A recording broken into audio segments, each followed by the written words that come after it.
ये बात आई, किसी वजह से मेरा ध्यान शहीद दलजीत सिंह के परिवार की ओर गया, जो बहराइच के एक गांव में रहते हैं। मैं उनसे मिली थी, उनकी पत्नी पर मेरा ध्यान गया। जब मैं उनसे मिलने गई, उन्होंने मुझे कहा उनकी एक 19 साल की बेटी है, एक 13 साल का बच्चा है। तो हमारी बातचीत हुई परिवार वालों से, उन्होंने कुछ ज़्यादा कहा नहीं, चुपचाप बैठी थी। अंत में जब हम जाने वाले थे तो मेरे पास आए, उन्होंने कहा कि मुझे बहुत डर लग रहा है, मैं अपने पति के बिना इन दोनों बच्चों को कैसे संभालूंगी। अपनी बेटी के लिए डर है, हम यहाँ अकेले रह रहे हैं, डर है। किसी वजह से मेरा ध्यान उन पर गया, क्योंकि मैंने सोचा कि वो क्या सोच रहे होंगे कि जिस सरकार के मंत्री के बेटे ने उनके पति को कुचला, जो प्रधानमंत्री उसी दिन, शायद उसके अगले दिन लखनऊ आए।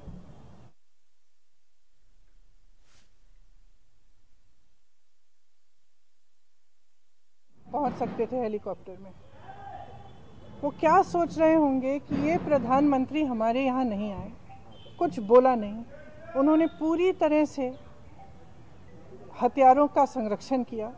आज भी उनके साथ मंच पर वो मंत्री खड़े हैं, वो आज माफी मांग रहे हैं। जब 600-700 किसान शहीद हो चुके हैं, क्यों मांग रहे हैं? क्या ये देश समझ नहीं रहा है कि चुनाव आ रहे हैं? उनको लग रहा होगा परिस्थितियां ठीक नहीं हैं। विधानसभा के चुनाव जो हैं, उनका सर्वे आया है, उसमें उनको दिख रहा है कि परिस्थितियां ठीक नहीं हैं। तो अब चुनाव से पहले वो माफी मांगने आ गए हैं। तो देखिए, हमें समझना पड़ेगा, जो सरकार है उसके ही नेताओं ने किसानों को क्या क्या नहीं बोला।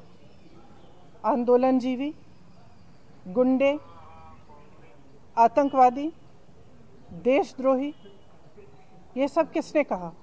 जब ये सब कह रहे थे तो क्या हुआ? प्रधानमंत्री जी चुप क्यों थे? बल्कि उन्होंने आंदोलनजीवी शब्द बोला। जब किसानों की हत्या हो रही थी, जब किसानों को मारा जा रहा था, जब लाठियां बरसाई जा रही थी, जब उनको गिरफ्तार किया जा रहा था, तो कौन कर रहा था?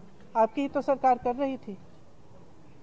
आज आप आकर कह रहे हैं कि ये कानून आप रिपील करेंगे, तो हम कैसे भरोसा करें? हम आपकी नीयत पे कैसे भरोसा करें? सब स्पष्ट है, सामने है देश के। मुझे खुशी इस बात की है कि ये सरकार समझ गई है कि इस देश में किसान से बड़ा कोई नहीं है। इस देश में अगर एक सरकार किसान को कुचलने की कोशिश करती है और किसान खड़ा हो जाता है, तो उस सरकार को अंत में झुकना ही पड़ेगा। ये सरकार समझ गई है। इस बात पर मुझे खुशी है। और मैं कहना चाहती हूँ कि जो किसान शहीद हुए इस पूरे आंदोलन में, कई किसानों के परिवारों से मैं पिछले पूरे साल में मिल रही हूँ, मैं मिली हूँ, मैं उनका दुख समझती हूँ। और हम सबको सबसे पहले उन्हें श्रद्धांजलि देनी चाहिए। अगर सरकार सचमुच सीरियस है तो उनके लिए जो कार्रवाई होनी चाहिए, ख़ास तौर से जो लखीमपुर खीरी में हुआ, उस पर जो कार्रवाई सही ढंग से होनी चाहिए वो करनी चाहिए। मंत्री का बर्खास्त करना चाहिए। और इस पूरे देश में जो किसानों की आवाज़ उठी है, हम सबको उनके साथ हमेशा के लिए खड़ा रहना चाहिए। किसान की बहुत समस्याएं हैं, आज हर तरफ से मजबूर है, हर तरफ से वो कर्ज में डूबा हुआ है।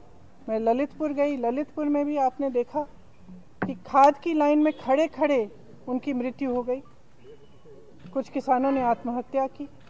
तो किसानों की जो समस्या है, जिसके लिए किसान आंदोलन कर रहे हैं, उसको ठीक तरह से समझना, उनकी समस्याओं को ठीक तरह से सुलझाने का कर्तव्य हम सबका है।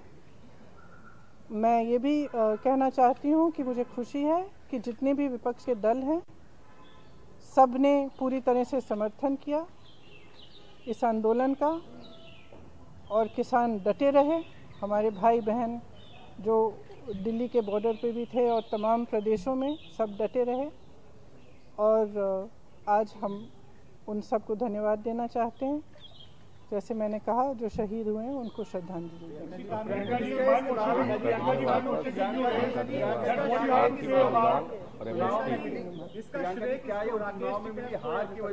एक मिनट में एक करके पूछूं। प्रियंका जी, क्या चुनाव में मिली जो हार है उसको देखते हुए ये फैसला लिया गया है कि आने वाले भविष्य में ऐसी हार? ये तो स्पष्ट है, ये बहुत स्पष्ट है। देखिए, जनता में बहुत विवेक है, जनता सब कुछ समझ रही है। और इतना समय क्यों इंतजार किया? इतना समय क्यों इंतजार किया?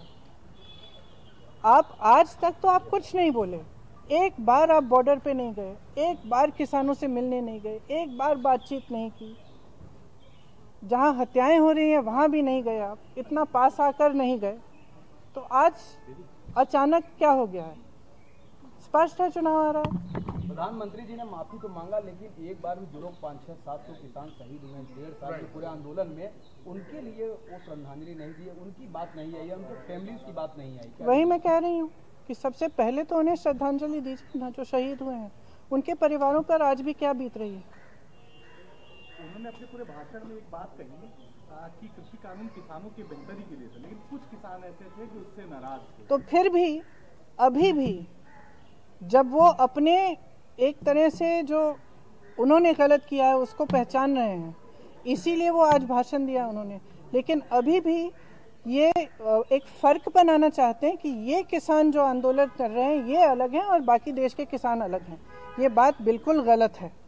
पूरा देश का किसान एक है। आज देश में एक भी किसान नहीं है जो प्रताड़ित नहीं है, एक भी किसान नहीं है जिसकी बड़ी बड़ी समस्याएं नहीं हैं, जो कर्ज में नहीं डूब रहा है हो या किसी और वजह से दिक्कत उसको नहीं आ रही हो। आपने देखा है पेट्रोल और डीजल के दाम क्या हैं। डीजल के दाम से सबसे बड़ा प्रभाव किस पर होता है? खाद मिल नहीं रही है, खाद की लाइन में लोग गुजर रहे हैं।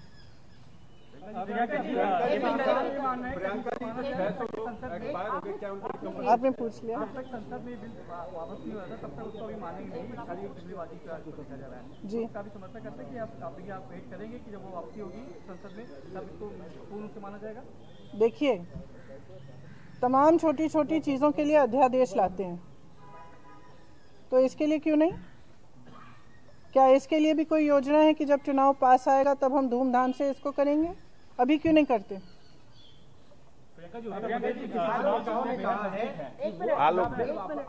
आंदोलन जारी रखेंगे और वो वापस नहीं जाएंगे, तो इसमें क्या कांग्रेस उसका समर्थन करती है? आपको लगता है कि आपका स्टैंड क्या है? उनका स्टैंड बिल्कुल सही है, क्योंकि जब इस सरकार की नीयत पर भरोसा नहीं किया जा सकता। इनका रुख रोज बदलता है, तो ये बिल्कुल सही है कि पहले कानून रिपील करें ठीक ढंग से, फिर देखा जाए। Priyanka ji, one question: given that the farm laws have been repealed at the end of the day, they have not been repealed yet. They have not been repealed yet. Yes. Yes. Would the opposition in UP have to recalibrate their strategy in any way for the western part of the state? Do you feel that that is something that you, as a political entity, I feel that the people of India are extremely wise, and I feel that the people of India are extremely wise. Frankly, there is no one wiser than the farmer. He knows what is good for him, he knows who stands up for him, and he has seen what this government has done, not just with the farm laws, but progressively over the last 7 years to weaken him and to ensure that agriculture is handed over to certain large industrialists, which will not ensure the safety and security of the farmer. Farmer understands this absolutely well.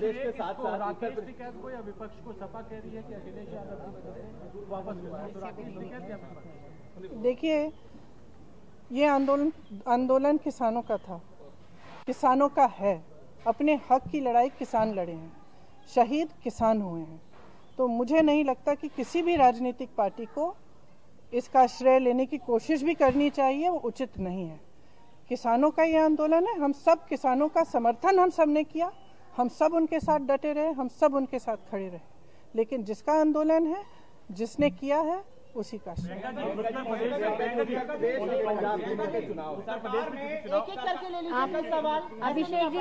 Abhishek ji कई कानून बनाए हैं, कृषि कानून उसमें से आज वापस हुआ है।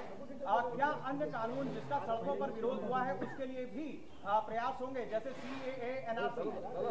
देखिए, ये जो आज हुआ है पूरी तरह से इसमें किसानों की जीत है और अहंकार की हार है।